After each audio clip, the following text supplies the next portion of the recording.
a gente começa com a seguinte frase do Albert Einstein, que a diferença entre passado, presente e futuro é somente uma persistente ilusão. Nessa frase, ele quebra com toda aquela linearidade que a gente pensa que é o tempo, um tempo todo dividido em presente, passado e futuro, né? E com isso, a gente tem a teoria da relatividade geral, que é basicamente no que a série se baseia. Ela é toda montada em cima dessa teoria. Que essa teoria diz que o espaço ele dilata, ele contrai, ele distorce, ele dobra. E isso tudo relacionado com a gravidade, com distorção do espaço, tudo isso está relacionado com a teoria da relatividade geral, que é basicamente tudo que eles usam para fazer a série em si. Essa teoria da relatividade, ela diz respeito à união das teorias da relatividade restrita e geral, que de acordo com essas teorias, desenvolvida por diversos físicos, a velocidade com que um corpo move-se em relação ao referencial afeta sua percepção de espaço e tempo. Além disso, de acordo com a relatividade geral, a gravidade também é responsável por produzir distorção no espaço-tempo. Bom, espaço-tempo. O que seria o espaço-tempo?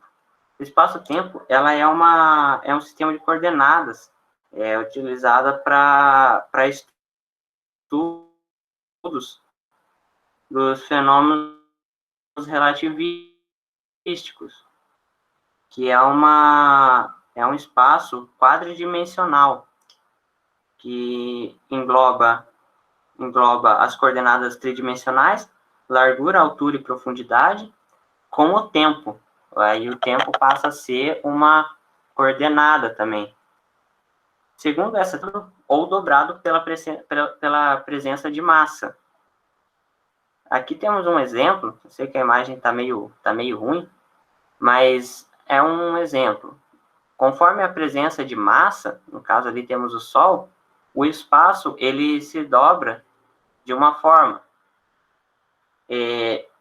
E a gravidade, por exemplo, é um efeito dessa curvatura, causada pela massa, né, de um planeta, uma estrela ou qualquer outra coisa que tenha massa. Bom, com essa teoria, ele dá brecha para a gente falar sobre a próxima, que é a ponte de Einstein-Rosen, ou buraco de minhoca.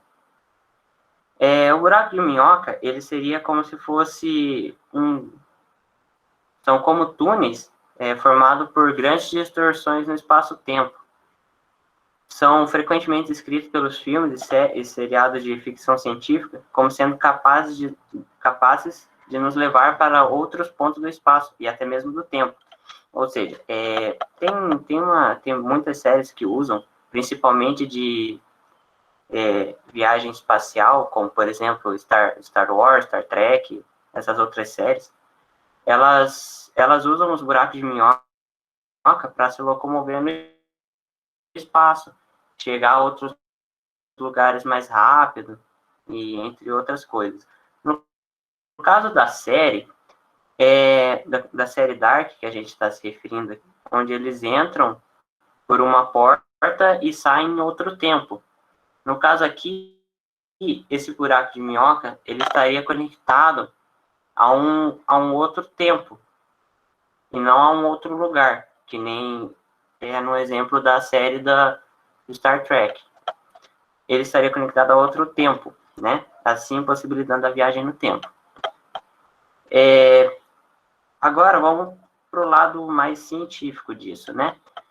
Que a existência desse buraco negro, para que exista alguma coisa capaz de se curvar de tal maneira, assim, teria que existir uma forma de matéria exótica, né? Com densidade de energia negativa. Às vezes, maior que a densidade energética de uma estrela de nêutron, uma das estruturas astronômicas mais densas de todo o universo. Bom, isso nunca foi observado no universo, né? Quem dirá dentro da Terra. Eu acho que seria meio impossível que algo acontecesse assim. Mas já houve pesquisas, né? Várias pesquisas avançadas que diz que isso não é absolutamente impossível. É possível, só não foi observado. Mas, né, nada é 100%, isso ainda pode existir, de acordo com todas as teorias já criadas até hoje, né? Além disso, essas mesmas pesquisas que comprovam que o buraco de minhocas possa existir, diz que esses buracos de minhoca seriam extremamente instáveis, durariam infinitésimos de tempo e seriam de tamanho comparável à capaz de transportar qualquer tipo de partícula. Bom, aqui a gente tem um exemplo, né, do que seria o buraco de minhoca. Do lado azul, você entra, tá ali na Terra, você entra num buraco de minhoca, do lado azul, e você sai lá em outro universo, do lado vermelho. Bom, como a gente disse, depende muito de onde esse buraco de minhoca está conectado. Ele pode estar conectado em outro universo, outro tempo, outro lugar do mesmo universo, e assim por diante, né? É muito dependente da onde ele está conectado. Com isso, eles fazem com isso é possível a viagem no tempo na série, através da ponte de Einstein-Rosen que tem dentro da caverna. E com essa viagem no tempo, existem algumas complicações, não só da viagem em si, mas algumas complicações de causa e efeito, como, por exemplo, o paradoxo de Bootstrap. Esse paradoxo, ele diz sobre um objeto ou informação existir sem ela ter sido criada. Como, por exemplo, a gente tem um exemplo que a gente usa na nossa vida, com certeza já deve ter escutado isso em algum lugar, alguém falando, sobre aquela do ovo. Quem veio primeiro, o ovo ou a galinha? É uma coisa que a gente nunca vai saber, assim, ao certo, 100%. Porque para a existência da galinha, precisa existir o ovo. Para existir o ovo, precisa existir a galinha. Então, quem veio primeiro? É um porém que fica na mente da gente. E dentro do...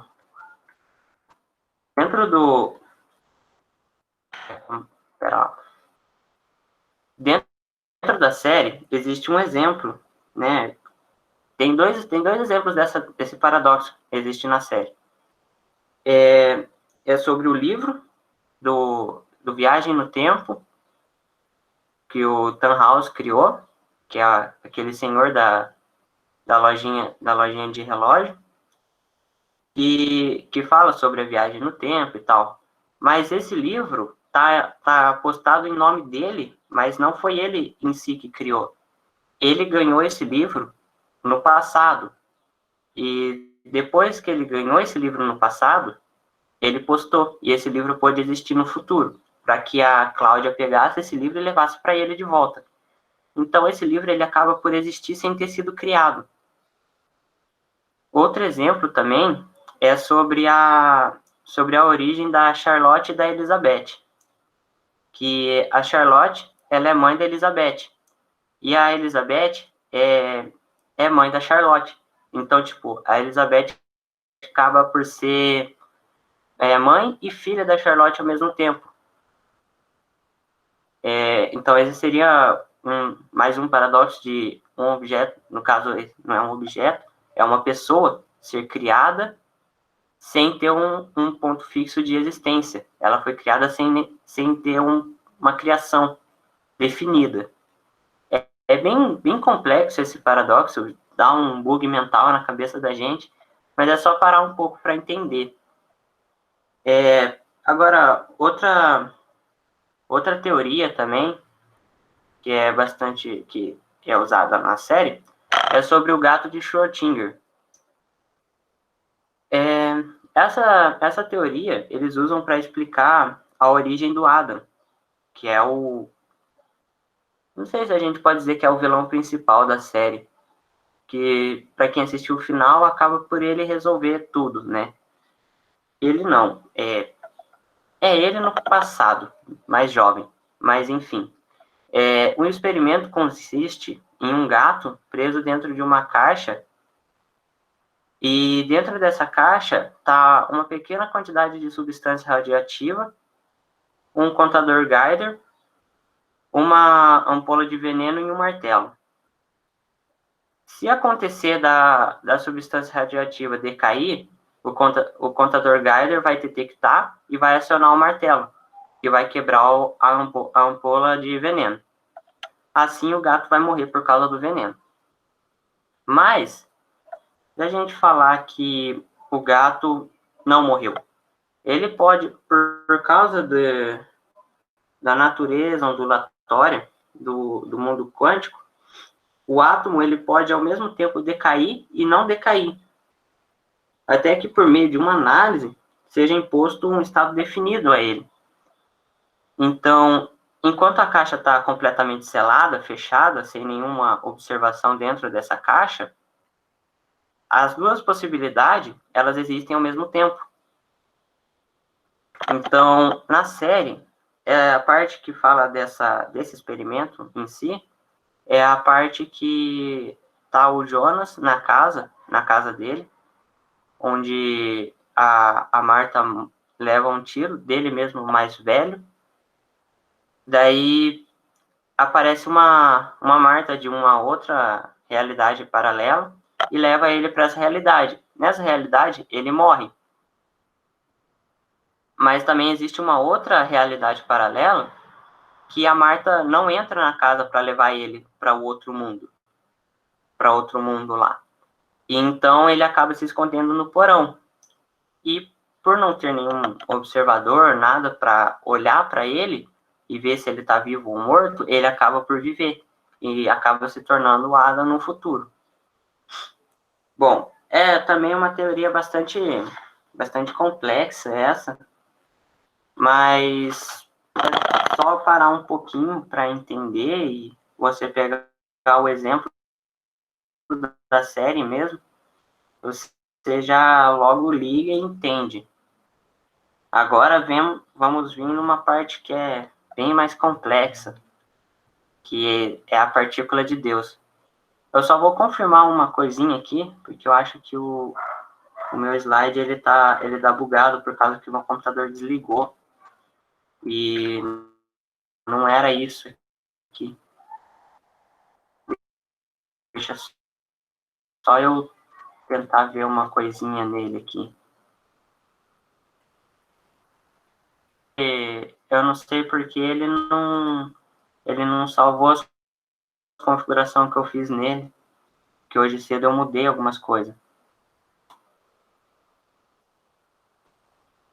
Mas eu vou tentar explicar, desse jeito mesmo, acho que vai dar para entender.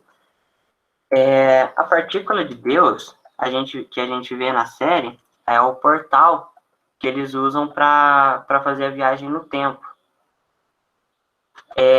Essa partícula de Deus, se a gente pesquisar ela na internet ou em qualquer site da internet, vai aparecer para a gente o bóson de Higgs. O bóson de Higgs, ele tem uma nomenclatura que colocaram nele de partícula de Deus, que seria a mesma que eles usam na série, mas só que ela é um tanto quanto diferente, tipo, bastante diferente. Por quê? O bóson de Higgs, ele é uma partícula subatômica, que dá peso, que dá massa às outras partículas. Então, seria o seguinte: a gente tem tudo que é formado no mundo é feito por por átomos.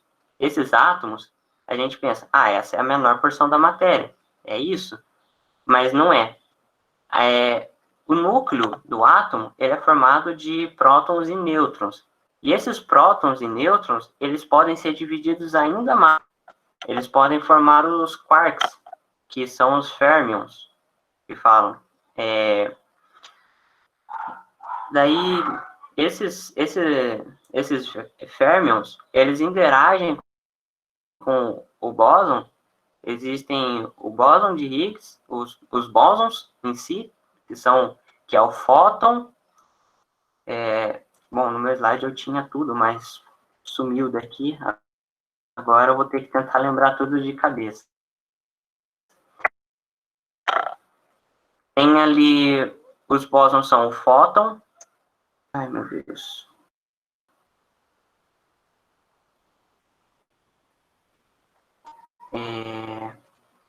Bom, eu acho que eu não vou conseguir lembrar os outros dois que tinham. Mas, enfim, a interação dos bósons com os férmions é o que gera massa nas demais substâncias, nas demais moléculas e partículas. Essa interação deles com o campo de Higgs é o que gera a massa de tudo. Esse bóson de Higgs, ele foi descoberto através de um experimento com um acelerador de átomos. Há um tempo atrás, agora, foi um dos maiores aceleradores de átomos que já foi feito. E daí que eles tiveram a comprovação da existência dele, porque até o momento não tinha nada que comprovava que ele realmente existia. Mas com esse experimento que ele existe.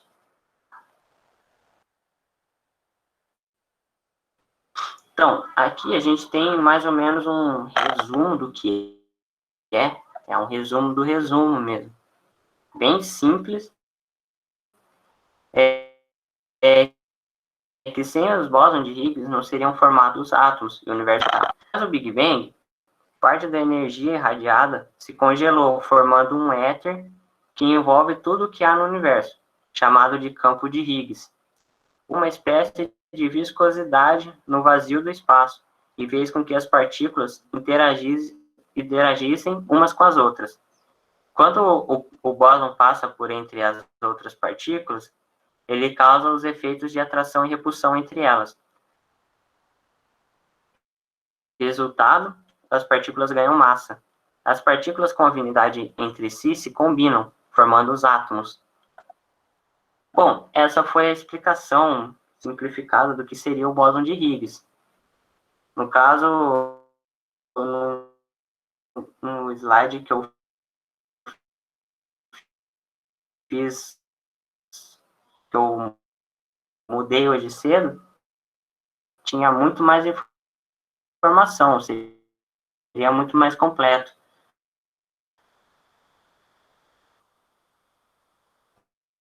Mas eu essa informação agora quando eu saí. E essa aqui, se deu série, é bem diferente, né? Bom, pessoal, e foi isso. Obrigado pela atenção, obrigado pela paciência de vocês. Desculpa o erro técnico que teve no começo do seminário, mas é isso aí, a tecnologia a gente nunca sabe quando ela vai ajudar a gente direito, né? Mas é isso aí. Obrigado, pessoal, obrigado, professores que estão presentes, pessoal do PET. Bom, e essas foram as referências que eu usei para montar esse seminário. Alguma pergunta, pessoal? Alguma coisa que ficou sem entender? Bom, eu vou parar a apresentação aqui para a gente conversar um pouco.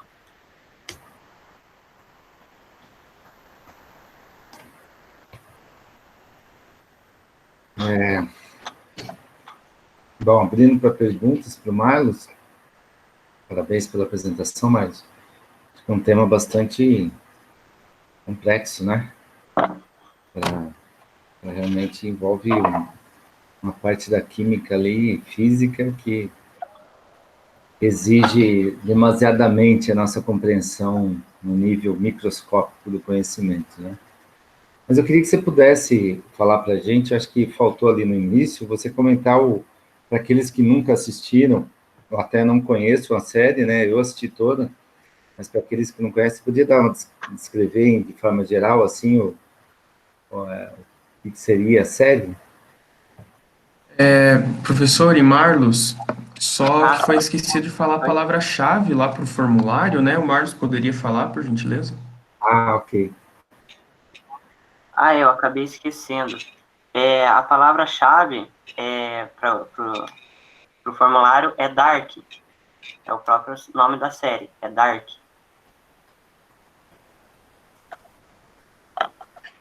Bom, e respondendo o que o professor colocou, a série, ela se baseia é, num contexto de viagem no tempo, onde, como que eu posso explicar? Os personagens, Ela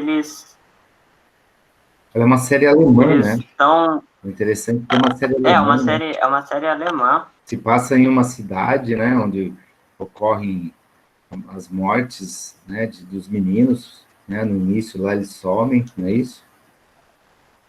Isso, que daí ocorre uns desaparecimentos meio Isso. que do nada, e Uhum, daí eles começam a investigação uhum. desses desaparecimentos, e daí uma, uma vez eles descobrem o protagonista, eu acho que seria, né, da série, ele descobre que existe a viagem no tempo. E daí apresenta pra gente a origem desse desaparecimento, que está tudo relacionado com essa viagem no tempo. E Ela é bem mas curiosa. daí começa aquele negócio Meio, de viagem no tempo, aquela história toda dos meio sem fim, paradoxos né? e Meio sem fim, as né? Você pessoas, volta, você acha que alguns, terminou de assistir, daí retoma, daí tem a primeira... tá certo. Mas, assim, é uma série bastante intrigante, porque ela vai te chamando, né, para estar assistindo. Pode ficar tranquilos, porque podem assistir, mesmo que a gente tente contar o máximo aqui dela, vocês, a gente não vai conseguir explicar, porque ela vai e volta, né, Marlos? Na hora que você acha que está entendendo, depois volta tudo, não entende e vai. Mas ela é uma série alemã, eu acho que isso que é, né, sai um pouco daquelas características do cinema americano e vai para o cinema alemão, né, a arte alemã. E ela tem também algumas questões lá bem interessantes, né, aí, Elaine, você assistiu, Elaine? Não, Sandro, eu só vi uma vez um documentário aonde que foi filmado a casa, né? E daí foi até entrevistado o dono da casa, né? Que é dos alemães lá que na região que moram.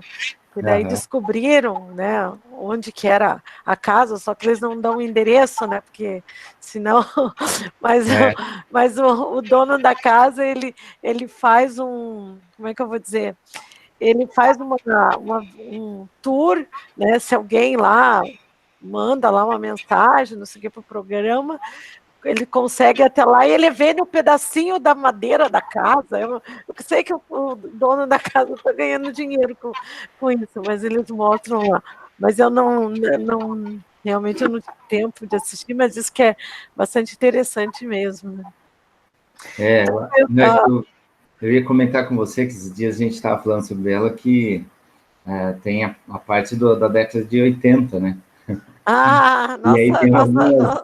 Aí você que vai se saudade. identificando com o cabelinho, com a roupa, as cores, sabe? Aí a minha esposa, né, e uma amiga que também são da idade, né, próxima, e aí viveram também essa parte da década de 80, elas estavam comentando, né, do cabelinho lá, do Chitãozinho Chororó, na época dos anos 80, sabe, que as mulheres cortavam. E mesmo sendo na Alemanha, e não é do Chitãozinho Chororó, mas é interessante como é muito próximo, assim, a moda, né, a moda mundial mesmo. Vocês Se vestia de identificam uma geração, né? Era muito próximo, você vai ver as botas, sabe, as saias das mulheres, assim, as roupas que o pessoal usava. As músicas tinham uma linha alemã, né? Uhum. Mas, assim, também tinha muito próximo, assim, tipo Cyndi Lauper, assim, sabe? Uma coisa, assim, muito próxima de Cyndi Lauper. Interessante. Esse é Quem o sabe lado... onde eu moro eu vou ter tempo para assistir, que agora está difícil. Não, daí você vai, né? Às vezes você vai, hora que olha, já... Aí a Rosângela também começou a assistir, vocês também começam a assistir aquela história, né? Série é um problema, depois você vicia, olha que você vê, já tá 3 horas da manhã, você tá lá assistindo uma atrás da outra, para ver se vê o final. Bem isso. Mas aproveitando, Sandra, eu queria perguntar para o Marlos, o que motivou, né, você a escolher esse tema? Bom, o que me motivou a escolher esse tema, primeiro foi porque eu adorei demais a série. Gostei muito da série. Achei um tema muito interessante, né? Viagem no tempo e todos esses negócios. Eu acho isso muito legal desde quando eu era pequeno mesmo. E a princípio de tudo eu queria era fazer física. Mas daí eu troquei para química, daí eu gostei mais da química. Mas eu gosto bastante da física, essas teorias, esse jogo mental, essas hipóteses. Eu acho essas coisas muito legal. Foi basicamente isso que me motivou a fazer esse seminário, para explicar essas teorias, né? É interessante. Geralmente as pessoas não gostam muito desse tema, porque é bastante complexo, né? Então, vocês no curso vocês vão ter quântica lá no final, né? E a física, física, matemática é uma base importante para a química, para a gente entender, né? A gente precisa das duas áreas para poder entender. Eu acho que assim, uma coisa que você colocou, acho que no início lá, falando, né, que na década de 60 se tinha um conhecimento, depois, em 2012, conseguiu-se provar, né, a existência de uma partícula. Então, acho que para ficar para a gente aqui, para quem está assistindo, que a ciência é assim, né, a gente, quem é cientista é curioso, né, tem essa curiosidade, e a gente faz um monte de perguntas e vai correr atrás para tentar responder essas perguntas. Então, a ciência só se move porque a gente quer responder, né, muitas perguntas que a gente não sabe. E é lógico que a gente conseguir responder essas perguntas vai depender de ciência, tecnologia, porque muitas vezes naquele momento você não tem uma ferramenta, né, eu aqui que sou santa, que a gente é da área da analítica, né? A gente não tem uma ferramenta, né, que a gente possa conseguir medir, né, quantificar, né, detectar uma espécie que a gente deseja. Então, só para finalizar aí, parabéns pela apresentação, mas porque é um grande desafio, é um conteúdo bastante complexo, mas é importante para a gente, né, se questionar um pouco e não só aceitar, mas, né, querer tentar buscar resposta para coisas que a gente não tem ideia do que é, né, e ver que a ciência está aí para poder ajudar a gente a responder todas essas perguntas. É isso aí. Já leu O Universo Uma Casca de Nós, Marlos? Oi? O Universo Uma Casca de Nós, do Stephen Hawking?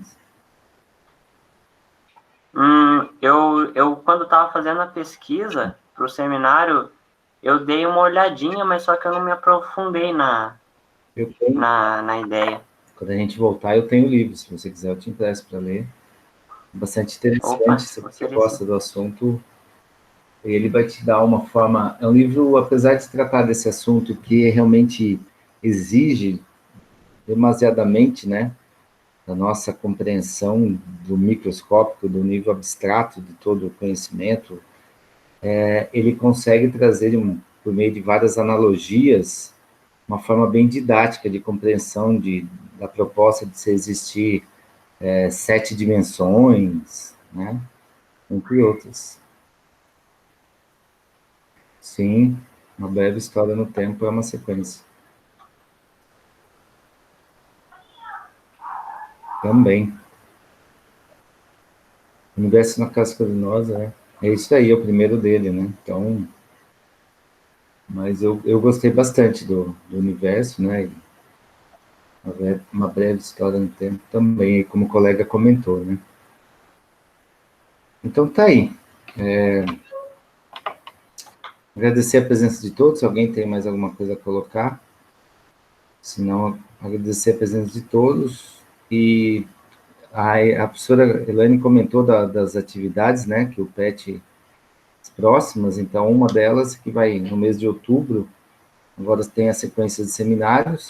No mês de outubro vão acontecer vários mini cursos, apresentações. Será o evento da Oktoberpet, né? Então, uma relação do PET com o mundo das cervejas. Então, já vai acontecer um mini curso na segunda semana de outubro, dia 8. Então, fiquem atentos. Depois também, vários ex-alunos, inclusive do curso de licenciatura em Química, vão fazer apresentações, contar um pouco da história deles, como eles saíram de um curso de Química e se transformaram em empresários. Também vão contar um pouco das cervejas e por aí vai. Então, convidar todos que também fiquem atentos, além que até lá tem a sequência dos seminários, tá bom? Então, da minha parte, um abraço a todos, fiquem bem. Contamos com vocês em novas atividades do PET. Tchau para todos, até o próximo seminário. Tchau, pessoal. Obrigado pela presença aí.